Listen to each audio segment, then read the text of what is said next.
साईं की बात। बच्चे, तुम जिस कारण से मेरे व्रत रख रहे हो ना मेरे बच्चे, उसमें तुम्हें 100% सफलता मिलेगी। यानी कि 100% तुम्हारी मन्नत, तुम्हारी इच्छा पूरी होने वाली है मेरे बच्चे, 100%। तुम्हें क्या लगता है कि तुम अपनी मर्जी से मेरे व्रत रखते हो? नहीं। जब मैं चाहता हूँ ना कि तुम व्रत रखो, जब मैं चाहता हूँ कि तुम्हारे मन की इच्छा मैं पूरी करूँ, तब मैं तुमसे व्रत रखवाता हूँ। और उसी कारण तुम व्रत रखते हो मेरे बच्चे। मेरे बिना तो एक पत्ता भी नहीं हिलता। अगर तुम्हारे मन में आता है ना कि तुम्हें इन कारणों से व्रत रखना है, अपनी इच्छा पूर्ण करवानी है ना, तो मैं तुमसे कहता हूँ, तुम्हारे दिमाग में डालता हूँ, तुम्हारे मन में डालता हूँ, और तभी तुम्हारे मन में ये बातें आती हैं कि तुम मेरा व्रत रखो। वरना हर किसी के मन में ये बातें नहीं पहुँचती मेरे बच्चे। अब देखो ना, मेरे ऐसे बहुत सारे बच्चे हैं जो मेरे व्रत नहीं रखते, तो उनके मन तक वो बातें नहीं पहुँच पाती, तुम तक पहुँची हैं, यानी कि मैं तुम्हें देना चाहता हूँ। बस तुमसे इतना कहूँगा कि अगर तुमसे व्रत रखवा रहा हूँ ना, तुम्हारे मन में अगर ये चीज़ें उत्पन्न हो रही हैं ना कि तुम्हें व्रत रखना है, तो थोड़ा सा सबूरी भी रखा करो। कई मेरे बच्चे ऐसे होते हैं कि व्रत चलते चलते ही ना उनके बीच में ही उनकी इच्छा पूर्ण हो जाती है। और कई बच्चों की मैं जो इच्छा है ना, वो उद्यापन होने के उपरांत ही मैं पूरी कर पाता हूँ मेरे बच्चे। क्योंकि हर किसी के कर्म अलग हैं, हर किसी की इच्छाएं अलग हैं, और हर किसी के चीज़ों के हिसाब से मैं अपने बच्चों को देता हूँ। तो जल्दबाजी मत मचाया करो। जल्दबाजी करोगे ना तो परेशान हो जाओगे, तो बिल्कुल भी जल्दबाजी मत करो, ठीक है? जो कुछ भी करते हो ना, आराम आराम से करो, सबूरी से किया करो, ठीक है? अगर आराम से करोगे, सबूरी से करोगे ना, तो हर एक काम अच्छा होगा और हर काम में तुम सफल होगे मेरे बच्चे, ज़रूर ज़रूर होगे। और सुनो, तुम्हें ना किसी को फूल भेंट करना पसंद नहीं है ना? तुम्हें लगता है कि किसी को अगर तुम फूल भेंट करोगे तो शायद वो उसके लिए उपयोगी नहीं होंगे, शायद कुछ समय बाद वो मुरझा जाएंगे।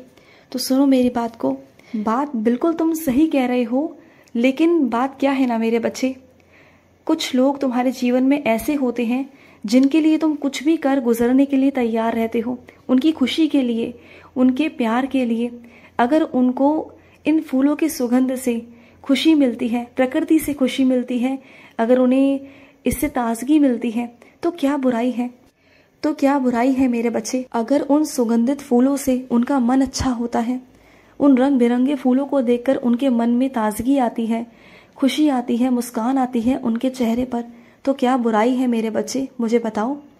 वैसे तुम सबके लिए नहीं करते हो, मुझे मालूम है, लेकिन जो तुम्हारे अपने हैं, जिनके चेहरे पर तुम खुशी देखना चाहते हो, जिनके लिए तुम कुछ भी करते हो, जिनकी खुशी के लिए तुम कुछ भी करते हो, वहाँ पर तो बनता है ना मेरे बच्चे, वहाँ पर तो तुम फूल दे सकते हो, क्योंकि आए दिन तुम तोहफे पहुँचाते रहते हो उनके पास में, उनकी खुशी के लिए।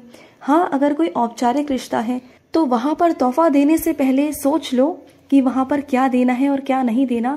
वहाँ अगर तुम फूल दोगे तो शायद अच्छा नहीं लगेगा, और कुछ जगहों पर अगर फूल दोगे तो शायद गलत माना जाएगा, गलत निगाहों से तुम्हें देखा जाएगा। तो वहाँ पर मैं तुमसे नहीं कहता, लेकिन जो तुम्हारे अपने हैं, जिनके लिए तुम कुछ भी करना चाहते हो, कुछ ऐसे रिश्ते, कुछ अनमोल रिश्ते, तो तुम वहाँ पर तो फूल दे सकते हो मेरे बच्चे। अच्छा लगेगा, उन्हें भी अच्छा लगेगा और तुम्हें भी अच्छा लगेगा, ठीक है? और सुनो, जो भी तुम्हें स्वप्न दर्शन आया था ना, उसमें मैं ही तो आया था मेरे बच्चे। तुम्हें क्या लगा कि वो कोई और था? नहीं मेरे बच्चे, वो मैं था, तुम्हारा साईं, तुम्हारा बाबा था मेरे बच्चे। तुम मुझे पहचान नहीं पाते हो क्या? हाँ, और पहचान भी लेते हो तो मन में 10 तरह के सवाल होते हैं, शक होता है कि बाबा थे या कोई और था। तो हाँ मेरे बच्चे, वो मैं ही था, तुम्हारा बाबा था मेरे बच्चे। मैं ही तुम्हारे पास आया था, क्योंकि बहुत दिन हो गए थे तुमसे मिले हुए, तुम्हें दर्शन देने आया था। तुम मुझे याद कर कर सोए थे ना कि बाबा मुझे स्वप्न दर्शन देना, तो लो मैं आ गया। बस मेरे बच्चे की बुलाने की देरी होती है और मैं आ जाता हूँ मेरे बच्चे। और सुनो, मैंने कहा था ना कि तुम्हारी कोशिशें नाकाम नहीं जाएंगी, और देखो तुमने जगह बना ली। जिन लोगों के दिलों में तुम जगह बनाना चाहते थे, उन लोगों के दिलों में तुम्हारी जगह बन चुकी है मेरे बच्चे। और जो कुछ रह गए हैं ना, आने वाले कुछ दिनों के अंदर तुम देख लेना कि तुम सबके दिलों में जगह बना लोगे, सबके दिलों में तुम राज करोगे मेरे बच्चे, तुम देख लेना।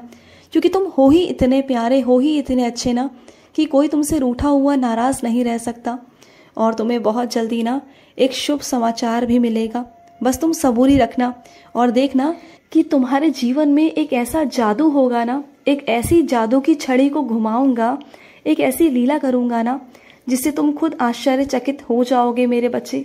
ऐसी छड़ी घुमाऊंगा कि तुम सोचते रह जाओगे कि ये कैसे हो गया, लेकिन वो होगा तुम्हारे जीवन में और तुम देखना।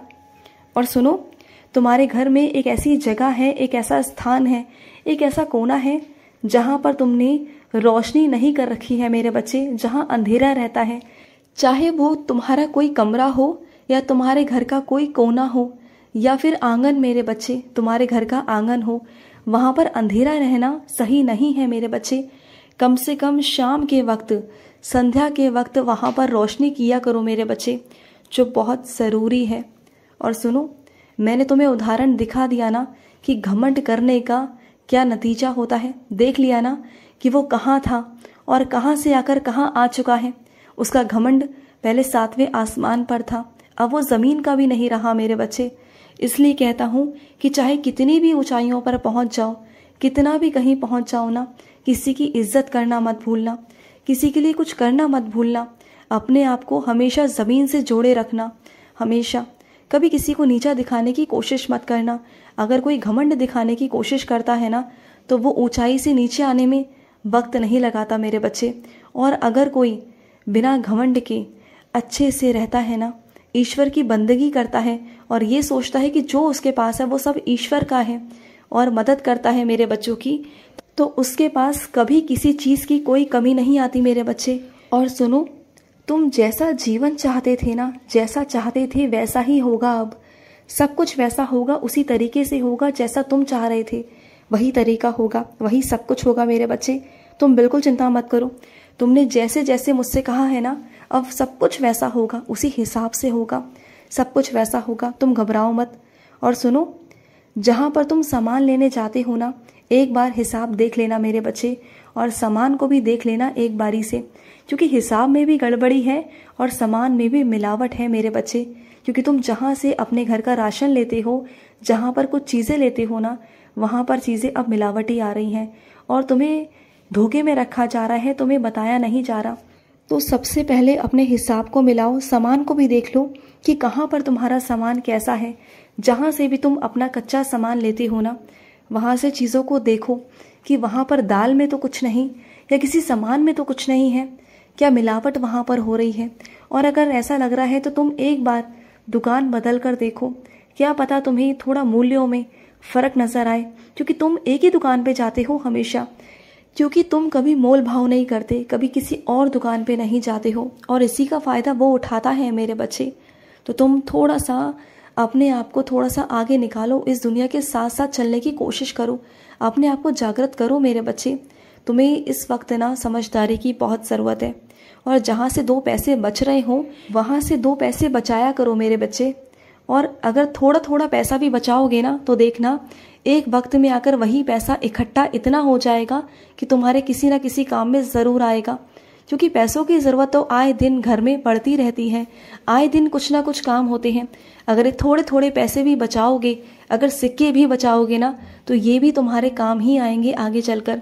तो थोड़ा थोड़ा बचाया करो, जहाँ से कुछ भी बच रहा हो उसे बचाओ मेरे बच्चे। और सुनो, ध्यान में बैठा करो, अगर ध्यान नहीं लगता है तो अभ्यास करो, रोज़ प्रयास करो, देखना तुम्हारा ध्यान एक दिन ज़रूर लगेगा और तुम्हारा एक मन एक चित्त होगा, और तुम्हें भी अच्छा लगेगा और मुझे भी अच्छा लगेगा।